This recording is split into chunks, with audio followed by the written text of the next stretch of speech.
네, 안녕하세요. 세계금융연구원 조영우 센터장입니다. 월요일 어떻게 보면 탄핵 정국의 불확실성이 최고조에 달했었던 그 시기 이후로 화요일 그리고 수요일 시장은 자율 반등에 나서고 있습니다. 낙폭 과대 인식이 좀 강해진 면들도 분명히 있을 거고, 시장의 안정 조치들 여러 RP 매입부터 해서 안정 조치들이 좀 적극적으로 좀 진행이 되고 있는 그런 상황이다 보니까 호가 공백에 의한 상승에 대한 이유들도 분명히 있을 거고, 그리고 목요일 선물 옵션 동시 만기일이 또 예고가 되고 있는 상황이기 때문에 그에 따른 또 수급 이슈들도 분명히 있을 거고요. 분명히 정치적인 불확실성이 해소되었다라고 보기는 어렵습니다. 그렇다 보니까 시장 하락에 대한 저점이 인식되는 건 역시도 지금 현재 위치에서는 당연히 대다수의 투자자분들이 인정하기 어려울 수밖에 없을 거고요. 이미 어제, 그러니까 화요일, 월요일 대다수의 개인들은 패닉셀을 던졌고요. 단기간에 지금 수급 동향을 보시면 아시겠지만 일별 수급 동향을 보시면 개인이 이미 월요일에만 9천억 가까이 코스피에서 대규모 매도를 던졌고 어제 시장이 오르는데도 불구하고 어떻게 보면 국가에서 금융당국에서 증시안정펀드 외환 시장 개입이 본격화됐었던 게 어떻게 보면 어젠데 그 이틀간 개인들은 패닉셀에 동참을 했었거든요.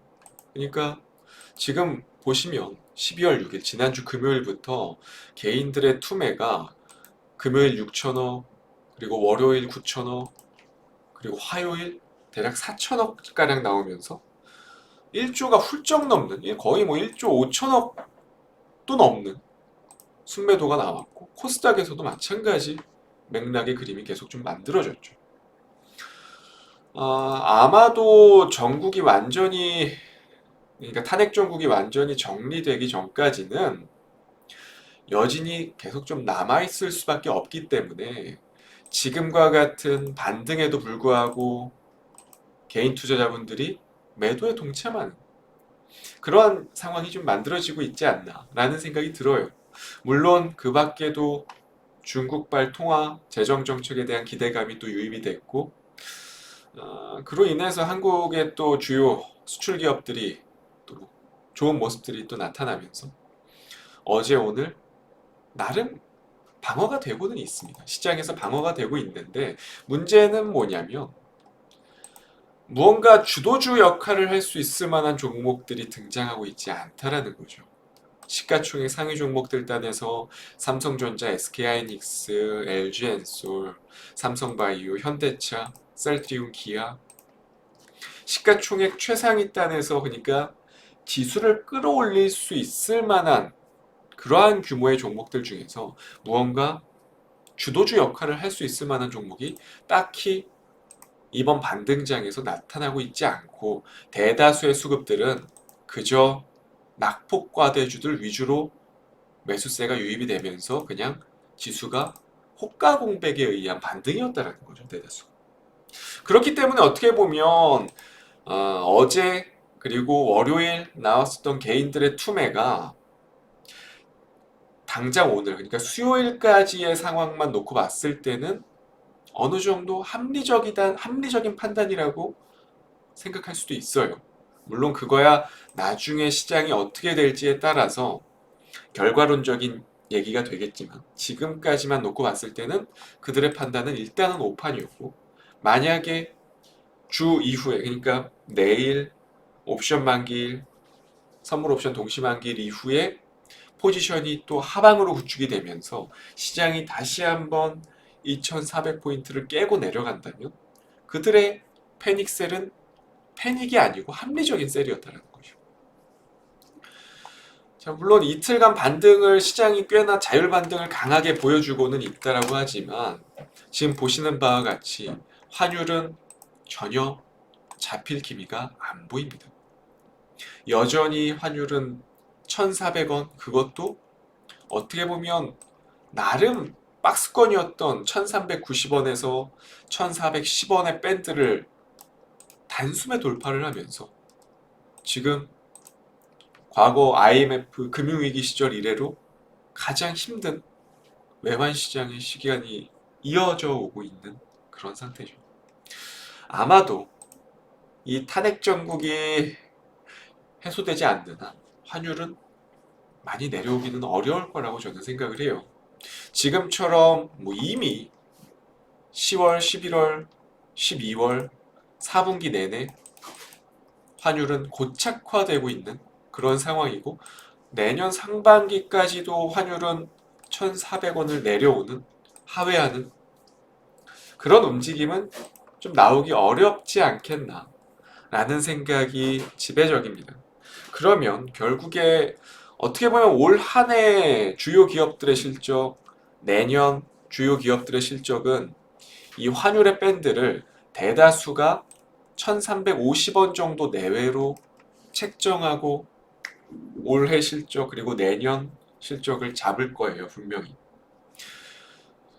그러다 보니까 올해 주요 기업들은 1,350원으로 책정을 하고 잡았었던 기업들의 실적은 환율에 따라서 많이 희비가 엇갈렸죠. 실제로 이미 밴드를 4월부터 7월까지 환율은 그 이상을 써내려왔고 지금 남은 4분기도 환율은 계속 올라가고 있는 실정이고 내년 상반기까지도 1,400원을 하회하긴 좀 어려운 그러한 정치적 국면이 만들어져요. 결국에 고환율에 대한 포인트들은 아마 내년 상반기까지도 시장을 계속 잠식할 가능성이 높다라고 생각을 하고요. 그에 따른 수혜주를 계속 컨택하고 접근하는 전략들이 그나마 지금과 저 어려운 국내 증시 상황 속에서 해법이 되지 않을까라는 생각이 들어요. 그래서 어떻게 보면 당장 지금 현재 이제 연말에 들어가는 시점인데 지금 연말부터 내년 1분기까지 고환율에 대한 포인트를 맞추고 고환율이 장기화되는 것들에 대한 포인트를 맞추어서 수혜주를 찾는 작업들 필요하다라고 저는 말씀드리고 싶고요. 이러한 부분들의 포인트를 맞춰서 오늘도 공략주를 좀 준비를 해봤습니다. 두 종목을 준비를 해봤고요. 바로 첫 번째는 대한해운이라는 종목입니다. 정말 많이 빠졌습니다. 왜 이렇게 많이 빠졌는지에 대해서 사실 뭐 의견들이 많이 오가고는 있는데 지정학적 리스크로 홍해 사태로 인해서 이미 꽤나 테마성 시세들을 주기적으로 좀 보여왔었고 그리고 나서 그 이후에 딱히 테마가 유입되지 않으니까 제자리로 돌아왔고 추가적으로 지금 11월부터 신저가 흐름들을 보여주고 있는 근본적인 이유는 아마도 트럼프발 악재겠죠.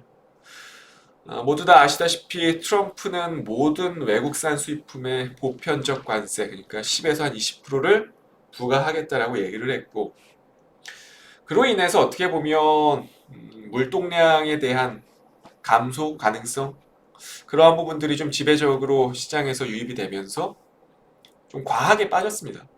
대한해운 역시도. 대한해운뿐만 아니라 대다수의 해운주들이 참 어려운 시간을 지금도 보내고 있어요. 어떻게 보면. 하지만 실적은 얘기가 좀 다릅니다. 올 지금 3분기까지 이미 보시는 바와 같이 작년의 실적을 그러니까 매출도 이미 거의 근접했고 영업이익은 이미 작년 한 해의 실적을 뛰어넘은 상태입니다. 역사적인 실적 성장세를 올 한 해 보여왔고 내년 물론 아까도 말씀드렸다시피 트럼프 리스크로 인해서 조금이나마 실적 컨센서스가 낮게 잡혀져 있지만 고환율에 대한 수혜는 온전히 받을 수 있는 그런 업종이잖아요.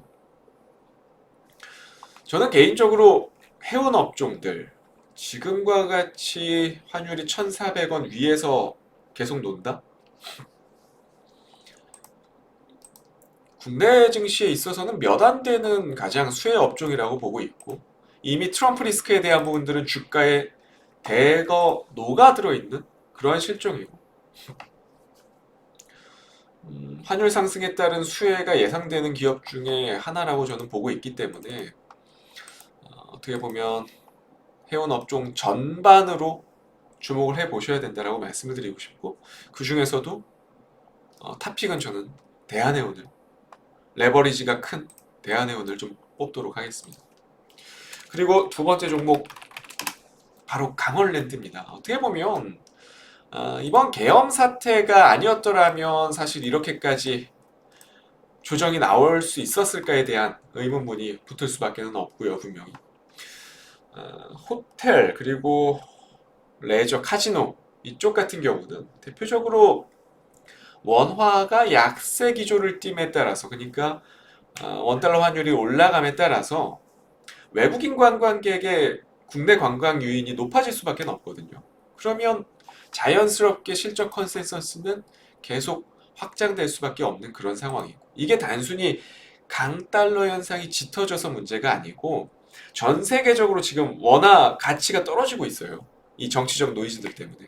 그러다 보니까 단순히 달러를 통용하는 외국인들이, 외국 관광객들이 유입되는 게 아니고 전 세계적으로 이번 지정학적 리스크들 그리고 내부 정치적인 리스크들이 해소가 된다면 꽤나 많은 관광객들이 유입이 되어서 소비를 할 가능성이 높아진다는 거죠. 그러니까 이미 강원랜드 같은 경우는 추세를 돌려놨고, 추세를 돌려놓은 상황에서 어떻게 보면 치고 갔어야 될 시점에서 딱 계엄 사태가 터지면서 단기 성격의 자금들이 유출이 된 거거든요. 어떻게 보면. 그러니까 이후에 다시 이 기조가 안정화되고 환율에 대한 수혜까지 본다면 저는 개인적으로 강원랜드는 다시 추세를 형성해 나가지 않을까라는 생각이 들어요. 그래서 오늘 고환율에 대한 수혜 대표적인 두 종목, 내년 상반기까지 대한해운 그리고 두 번째로 강원랜드를 가지고 왔습니다. 잘 한번 되새겨 보시면 좋을 것 같고요. 저는 다음 주 이 시간에 또 좋은 종목 가지고 찾아뵙도록 하겠습니다. 감사합니다.